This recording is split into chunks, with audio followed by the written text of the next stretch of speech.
बहुत बार लगता है कि यार हमने काफी कुछ सीख लिया है, लेकिन क्या वाकई में कोई एक ऐसी चीज है जो और सीखने की जरूरत है और शायद काफी काम भी आए। एग्जैक्टली तो शायद आप अपनी लिस्ट चेक कीजिए और उसमें अगर स्पीकिंग स्किल्स के लिए कहीं पर टिक मार्क किया है या नहीं, तो आई थिंक आपको इस बारे में सोचना चाहिए, क्योंकि ये बहुत इंपॉर्टेंट चीज है और आपके हर एरिया में काम आती है, चाहे आप ऑफिस में हो, घर पर हो या कहीं भी। नमस्कार दोस्तों, आप सभी का स्वागत है। मैं हूँ रूबी पारिक आपके साथ क्विक सपोर्ट चैनल पर।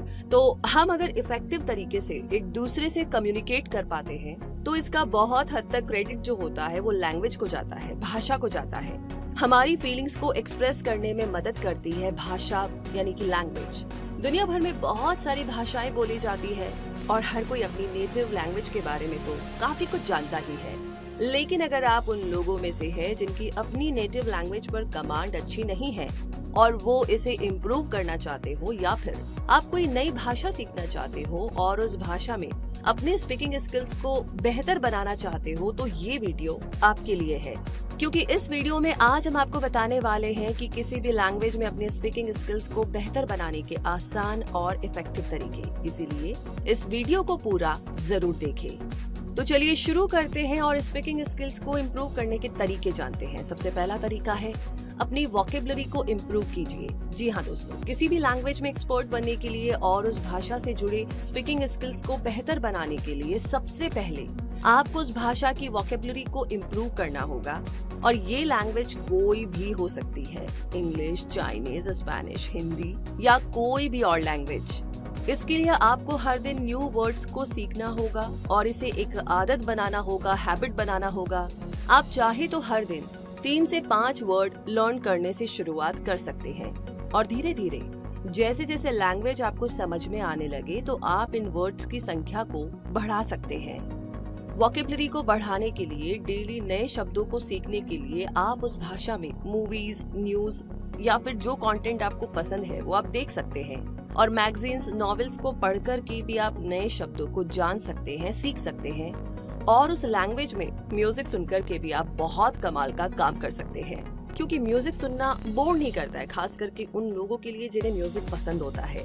तो इन न्यू वर्ड्स को डेली नोट डाउन जरूर करें और अगर आप अपने दोस्त या फैमिली मेंबर को ये वर्ड्स डेली सुना सकते हैं तो आपकी प्रैक्टिस ना और भी ज्यादा अच्छी और पक्की हो सकती है। इसके साथ साथ आप वर्ड्स को फ्रेजेस में लर्न करने की कोशिश भी कीजिए, जैसे in the air, along the road, reading a book etcetera. तो ऐसा करने से आप जल्दी ही सेंटेंस बनाना सीख सकेंगे। अब आगे बढ़ते हैं नंबर 2 की तरफ, यानी कि प्रोनाउंसिएशन को इम्प्रूव कीजिए। वोकेबलरी को इम्प्रूव करने की प्रैक्टिस करने के साथ साथ आपको अपने प्रोनाउंसिएशन पर भी ध्यान देना होगा, क्योंकि अगर आप स्पीकिंग स्किल्स को इम्प्रूव करना चाहते हैं तो इसके लिए उस लैंग्वेज में आपका प्रोनाउंसिएशन सही होना जरूरी है। वर्ड्स का सही प्रोनाउंसिएशन जानने के लिए आप ऑनलाइन डिक्शनरीज की मदद ले सकते हैं और लैंग्वेज प्रोनाउंसिएशन ट्यूटोरियल से भी आप आसानी से सीख सकते हैं। इस दौरान आप ये जरूर ध्यान रखें कि एक बार राइट प्रोनाउंसिएशन जान लेने के बाद उसकी प्रैक्टिस आप जरूर करें। जब तक आपके मुंह से वो वर्ड सही तरीके से ना निकल जाए और आपके ब्रेन में फिट ना हो जाए, तब तक आपको प्रैक्टिस करनी है। बिल्कुल वैसे ही जब आप फर्स्ट टाइम साइकिल चला रहे होते हैं, कुछ टाइम तक मुश्किल होता है, लेकिन एक टाइम के बाद में आप फ्लो में चला रहे होते हैं, म्यूजिक सुन करके चला रहे होते हैं। ठीक वैसे ही समझिए कि आपको उस वर्ड को फ्लो में निकालना है, सोचना ना पड़े जब भी आप बोले, लेकिन उसके लिए प्रैक्टिस जरूरी है। आगे नंबर 3 पे आपको काम करना होगा रीडिंग का, यानी कि पढ़ने का। किसी भी लैंग्वेज में एक्सपर्ट बनने के लिए उस भाषा को रीड करना, पढ़ना बहुत जरूरी होता है, तभी तो आप उस लैंग्वेज में फ्लुएंसी ला सकते हैं। इसके लिए आप उस लैंग्वेज में रीडिंग कीजिए, अपनी फेवरेट बुक्स पढ़िए और उन्हें बार बार रीड करते रहिए ताकि आप आसानी से उस लैंग्वेज में फ्लुएंसी पा सके। और अपनी फेवरेट बुक्स पढ़ने से आपका इंटरेस्ट भी बना रहेगा और आपकी नॉलेज भी साथ साथ बढ़ती जाएगी।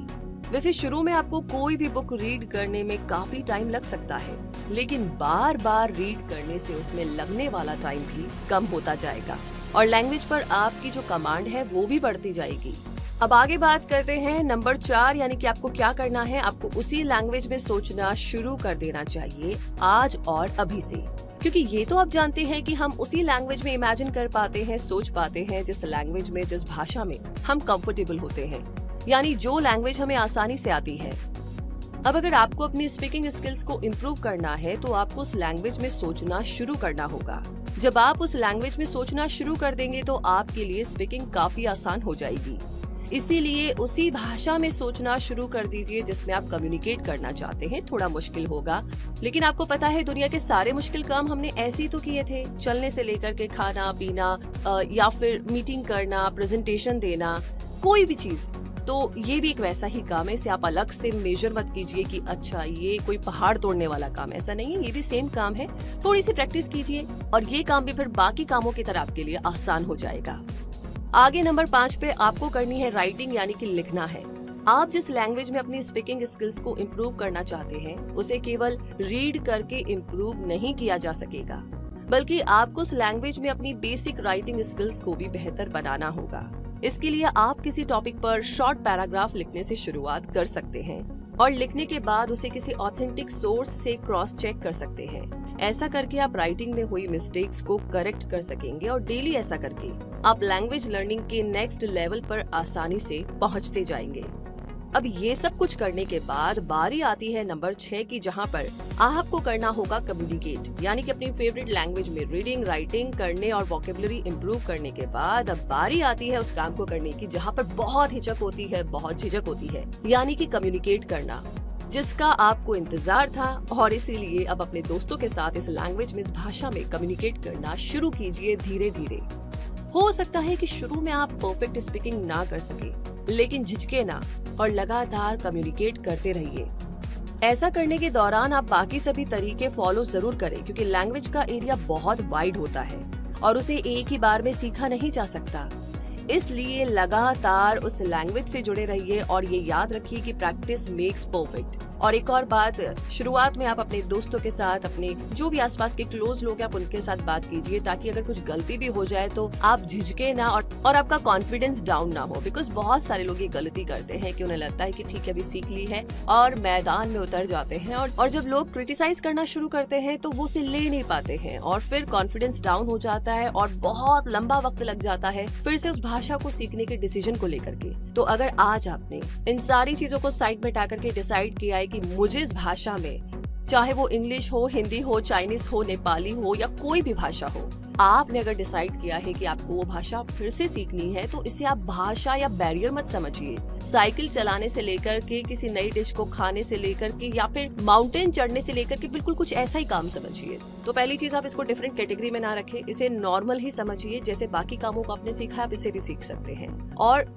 जो जो रूल्स आपको बताए गए हैं उन्हें फॉलो कीजिए। और प्लीज, गलतियां सबसे होती है, तो अपने ऊपर ये ठप्पा मत लगाइए कि आपने कुछ बहुत बड़ा क्राइम कर दिया है। ऐसा बिल्कुल नहीं है। हर कोई नए नए काम सीखता है और यही तरीका होता है। और प्लीज थोड़ा कॉन्फिडेंट रहिए, अपने ऊपर विश्वास रखिए। आप हर काम सीख सकते हैं और ये भाषा भी सीख सकते हैं जो आपने डिसाइड किया है। तो इन्हीं सारी जानकारियों के साथ दोस्तों, लैंग्वेज कोई भी हो, लेकिन हर लैंग्वेज को सीखने के लिए, उस लैंग्वेज में स्पीकिंग स्किल्स को इम्प्रूव करने के लिए आपको ये तरीके अपनाने ही होंगे। और इन तरीकों को अपना करके आप आसानी से उस भाषा को सीख पाएंगे, उसमें खुद को आसानी से एक्सप्रेस भी कर पाएंगे, जो आपके थॉट्स है, जो आपके आइडियाज है, और अपनी स्पीकिंग स्किल्स से आप सबको इम्प्रेस भी कर लेंगे। तो इसीलिए बिना देर किए अभी से प्रैक्टिस शुरू कर दीजिए। और इसी के साथ क्विक सपोर्ट को पूरी उम्मीद है कि ये वीडियो अपनी स्पीकिंग स्किल्स को इम्प्रूव करने में आपकी हेल्प कर पाएगा। और आगे भी ऐसे ही इनोवेटिव और इंटरेस्टिंग जानकारियां लेने के लिए आपको वही करना है जो आप हमेशा करते हैं या कर चुके हैं, और नहीं किया है तो हमारे चैनल क्विक सपोर्ट को सब्सक्राइब कर लीजिए, बेल आइकन को प्रेस कर दीजिए, ताकि हर नई इनोवेटिव जानकारी सबसे पहले आप तक पहुंचे। और कमेंट बॉक्स में लिख करके जरूर बताइएगा ये वीडियो आपको कैसा लगा, आपने क्या सीखा, या फिर कोई वाकई में सीखने की कोशिश कर रहा है तो प्लीज आप उस तक इस वीडियो को पक्के से शेयर कीजिएगा। रखिए अपना बहुत सारा ध्यान, खुश रहिए, धन्यवाद।